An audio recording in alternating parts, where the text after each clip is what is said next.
Good morning, guys, and welcome back to Arran. So we stayed at the Lochranza activity centre last night, which is basically a community-owned field centre.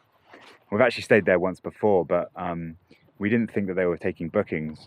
We were going to stay in the campsite, which is just across from the distillery, but it was super busy. There were dogs and kids running around, so we thought it wasn't going to be that relaxing. So we called the activity centre up, and luckily the co-director there, Stuart, was so lovely. He came down and actually sorted us out a room, even though they've got a university in at the moment. Another benefit actually is he gave us a really good suggestion for today's walk. We can go out of Lochranza and then head down Glen Catacol, and we might be able to see some endemic trees there that only exist here on Arran. And then we can actually head towards Loch Tanna and then up the side of the hill to see the Coire-Fhionn Lochan, which is basically a loch kind of nestled in some mountains up there, which is where we wanted to camp originally last night, but we'll still be able to see that today. And then we can head down the other side of that loch down to the road and get the bus back to Brodick. So the nice thing about that is we actually get to see sort of all the main things we wanted to see, and we don't have to do any road walking, so we completely cut that out, which I think is definitely welcome. Yeah, so that's our plan. That's our plan for today. The bus is at 3:30 back to Brodick, so we're going to have to be a little bit speedy, but we should be okay. And yeah, let's see how it goes.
So that's looking back the way we came, down Glen Catacol.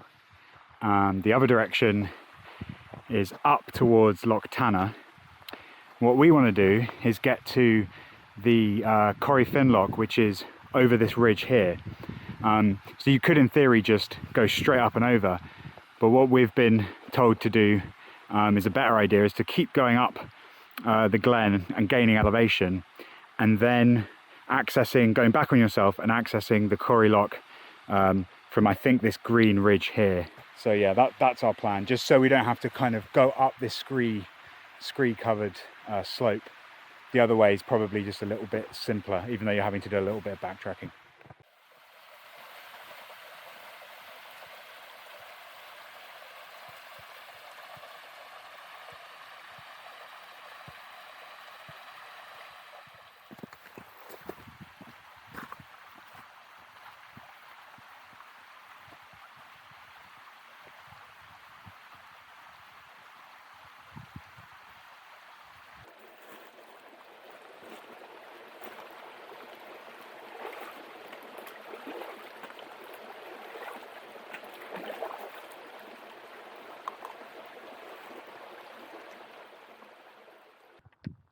Right, so we think this cairn might signify the fact that we've reached enough elevation. The gullies that we've got to either cross or go around are there, so we're probably going to go up and around them like this, and the Coire-Lochan's just over that ridge there, and that's back the way we came.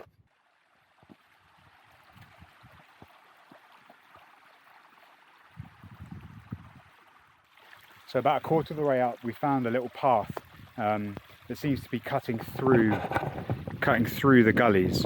So we're just going to follow this up rather than just going, you know, vertically straight up. Look at that, the start of a river. Just some water seeping out the ground at the top of a hill. And all the way down there turns into a fast flowing burn.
So we got a bit overzealous with our ascent. We actually were up there just now. We were following some deer tracks. So we carried on following those until we realised, checking our GPS, that we needed to be a lot lower for the path to the actual Lochan. So we just made our way down there. We're on a little path now. And the Lochan should just be over that hill there.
Another reason why we needed lift gear?